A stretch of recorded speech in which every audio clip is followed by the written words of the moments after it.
Hi, I'm the lament butterfly, also known as Pixie or Asenath Waite, just a regular old horror-obsessed eldritch abomination, and welcome to my channel. Today's subject is a deep dive examination of Jason Voorhees from Friday the 13th's intelligence, and an explanation of how I reached my conclusions about this subject based upon the films and associated media, as well as my undergraduate degree in psychology. If you enjoy this rather odd sort of thing, please like and subscribe. And if you have any questions, anything to add, feel free to comment. And I love hearing what people have to say about my odd ideas. So, and now, on to the analysis. It appears to be widely believed that Jason Voorhees of Friday the 13th fame, or infamy, is unintelligent, with the majority of people with whom I've spoken about the topic considering him to be naught but a mindless killing machine. Although it's easy enough to understand why people have reached this conclusion, especially when there are so many characters in the films themselves who speculate that he's mentally challenged, or at least was when he was alive, I strongly disagree with this very common assessment. In fact, despite his cranial deformities, his muteness, and Adrian's scathing question after viewing scans of the interior of his skull in 2002's Jason X, how does he function with a brain that small? I do believe that Jason is highly intelligent, and here's why. In assessing Jason's level of intellectual functioning, it's first important to consider the theory of multiple types of intelligence. I was introduced to the theory of multiple intelligences during my undergrad sophomore year in my Psychology 308 Theories of Personality class. And being the obsessive little weirdo that I am, I, of course, immediately started trying to apply these theories to Jason. It's kind of what I do, I don't know. The first and most influential of the researchers who have posited this theory was a Harvard University developmental psychologist named Howard Gardner. In 1983, in a paper titled Frames of Mind, The Theory of Multiple Intelligences, Gardner proposed dividing how intelligence is viewed and assessed into a still growing set of specific modalities instead of defining it as one single trait. The single type of intelligence, what's measured by IQ, is called G, for general intelligence, and it is what is measured by standard IQ tests for the most part. Currently, however, there are 8 to 9 of these modalities of differing intelligences which are used to assess intelligence under Gardner's theory. Specifically, there is bodily kinesthetic, or more simply physical intelligence, existential intelligence, interpersonal or social intelligence, intrapersonal intelligence, linguistic verbal intelligence, logical mathematical intelligence, musical rhythmic and harmonic intelligence, naturalistic intelligence, and visual spatial intelligence. These are the 9 that are basically currently accepted by most researchers who go into this field. In the years since publishing his initial article explaining his theory of multiple intelligences, Gardner's list of modalities has grown from 6 to the currently accepted 8/9, existential intelligence being the newest. And he and other research psychologists have proposed that there likely are even more types of intelligence. I'm going to provide a link to an article explaining the basics of this theory in the video description if anyone is interested, but reading the actual papers written by the psychology researchers is better if you can get your hands on them. Sadly, I lost my personal copies that I'd saved from university in a rather nasty flood known as Hurricane Katrina back when I used to live in New Orleans, so yeah, they are no longer in my possession, but I actually do miss them. So, back to the actual subject. How would the theory of multiple intelligences apply to Jason, and how does it help us to reach a conclusion regarding his intellectual and otherwise abilities? Obviously, Jason would score incredibly low in some of these categories, and we simply do not have enough evidence provided in the source material to attempt to assess his level of functioning in others. As he is profoundly antisocial, effectively mute, and has made no discernible efforts to communicate with others that we have seen in canon media, Jason clearly falls well below the range of normal/average in both linguistic verbal intelligence, which refers to one's facility with words, speech, and the effective use of language, and possibly interpersonal intelligence as well, which refers to one's ability to read and understand the emotions, motivations, and feelings of others, as well as one's ability to cooperate and succeed in groups. On a scale from 1 to 100, with 100 being perfect, in terms of his linguistic verbal intelligence, Jason probably scores at about a 0. So there's that. But I will explain a little bit more about his interpersonal intelligence and how it might apply later. Additionally, I could not begin to try to assess Jason's existential, intrapersonal, or musical, rhythmic, and harmonic intelligence based upon what I've seen in the films and read in the associated novelizations and comic books. Existential intelligence is the most difficult of the intelligences to explain in words, and it actually was not considered one of them back when I was in university, but it was the last modality to be added to the list, and it basically refers to one's ability to maintain an inner balance, and it mostly comes up in the context of thriving in a corporate environment. I have not managed to determine if Jason has made peace with what he is, although I do suspect that he has, but it does not seem to me that he has been able to make peace with his situation. So that does go into existential intelligence, but it's not the entirety of it, and it's just very difficult. Interpersonal intelligence refers to how well one understands oneself and one's capacity for accurate self-reflection. For almost the same reason that I cannot really assess Jason's existential intelligence, I could not begin to discuss his intrapersonal intelligence with any degree of certainty. I would like to think that he understands himself and his duty well, but we only get a shallow view of his interior self, and that only in the novelizations, which mostly focus upon his rage, his drive, and the fact that his mind shattered before he began killing. How he views himself, if he even thinks about himself in such a manner, is never addressed. And do I even really need to say why Jason's musical, rhythmic, and harmonic intelligence is impossible for me to assess? Really? But it's also somewhat difficult to assess Jason's naturalistic intelligence, but given that he was able to care for himself with absolutely no contact with civilization or other people for over 20 years living in the woods, this likely is quite high.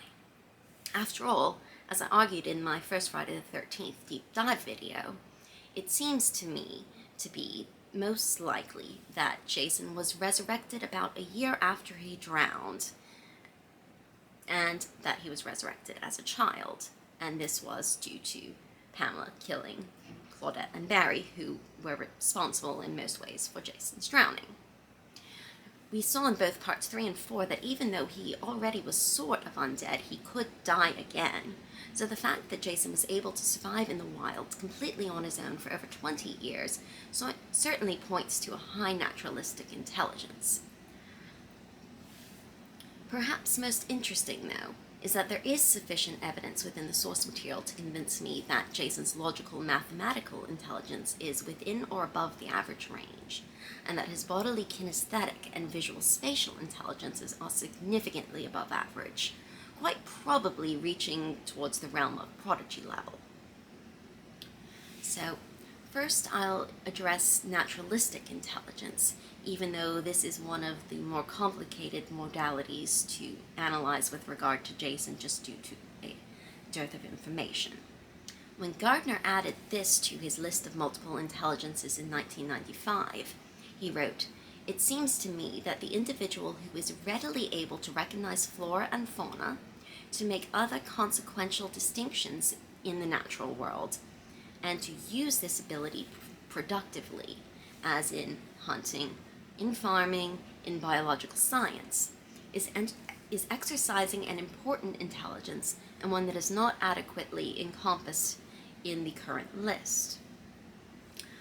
I have no doubt that Jason's ability to forage for food in the wilderness, not to be killed by bears or wolves or poisonous plants, to survive for over 20 years completely on his own, from late pre-adolescence all the way to adulthood, is proof that he possesses a high degree of naturalistic intelligence. Of course, I suppose that it is possible that he died several more times after his first resurrection, only to rise again and again. But even in the Part 2 novelization, which does go into some detail about his post-drowning existence, there is no mention of him being poisoned or severely injured during that solitary period of near desperation. Furthermore, his ability to know what branches will support his weight, as best seen in Part 6, shares not so much poor Jason in Part 2, and let's not even talk about the staircase in Part 7, which incident was not caused by any miscalculation upon Jason's part. That was all Tina's fault, so. Or also, the strength of the tree branches to support the bodies he uses to set his traps would seem to indicate a high degree of naturalistic intelligence. And this also leads directly into his bodily kinesthetic intelligence, which refers to the degree of control a person has over their body and their ability to handle and manipulate objects.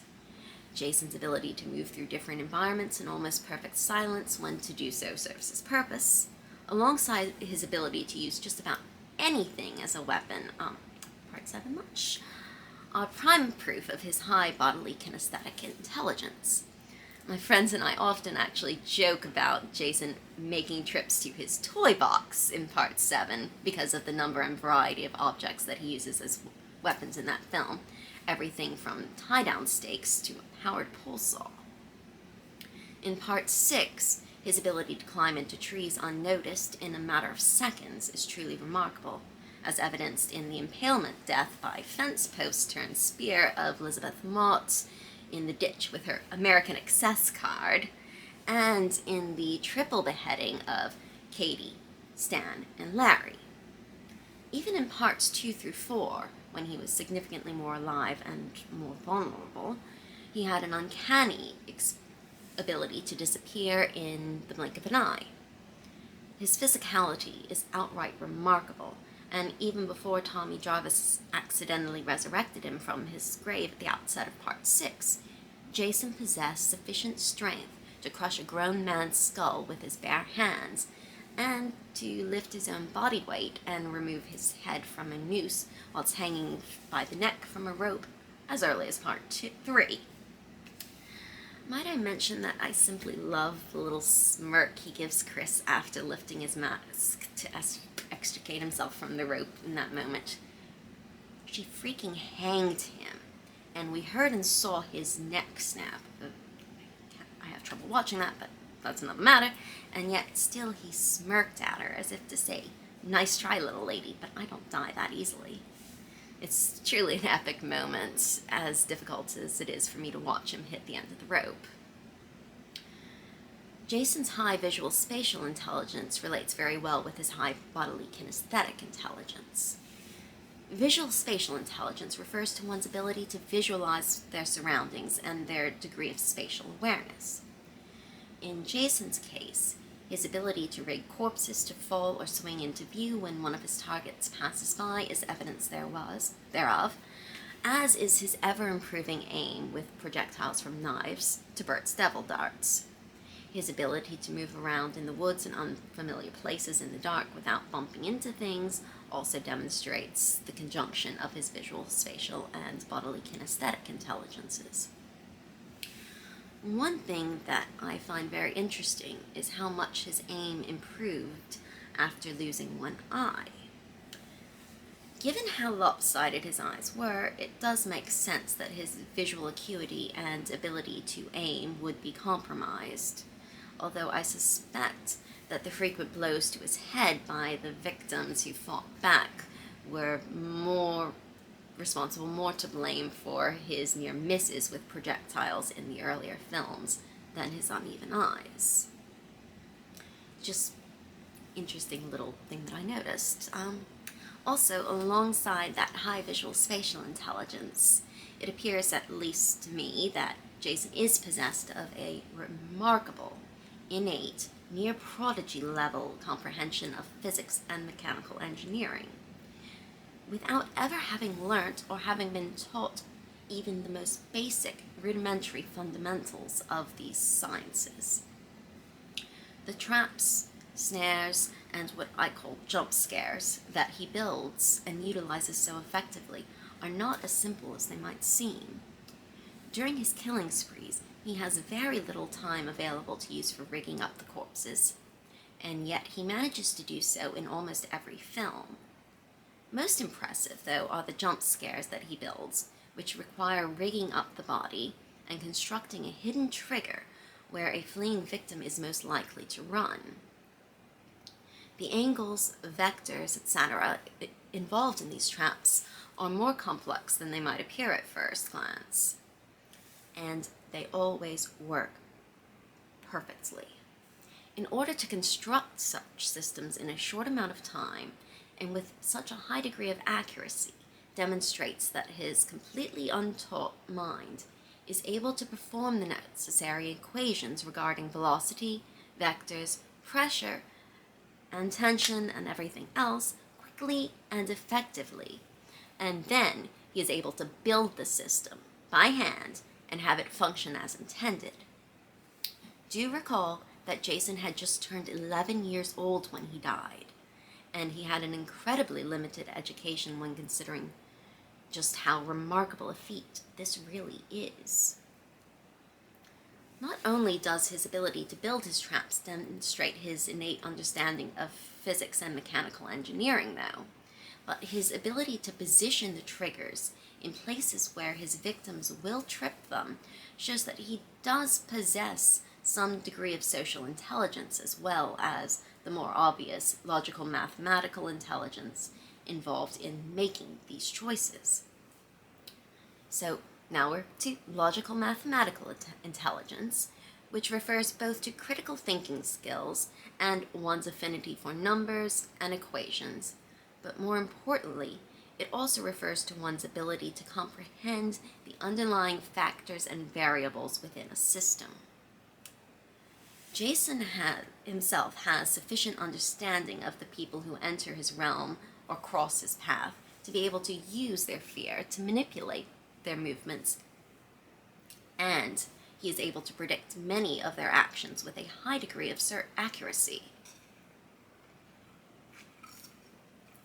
It should be obvious to everyone that almost nothing he does is accidental or coincidental, and therefore that his intelligence within this modality is incredibly high. One more of the obvious and common arguments against Jason being intelligent, though, is his cranial deformities. One probable cause for his enlarged and misshapen skull is congenital hydrocephalus. There is a high correlation betwixt congenital hydrocephalus and learning disabilities, as well as with speech difficulties. However, many people born with hydrocephalus possess an average or high IQ, not to mention possessing other of the multiple intelligences that we've just discussed. There is absolutely no reason to assume that Jason does not fall into this latter category.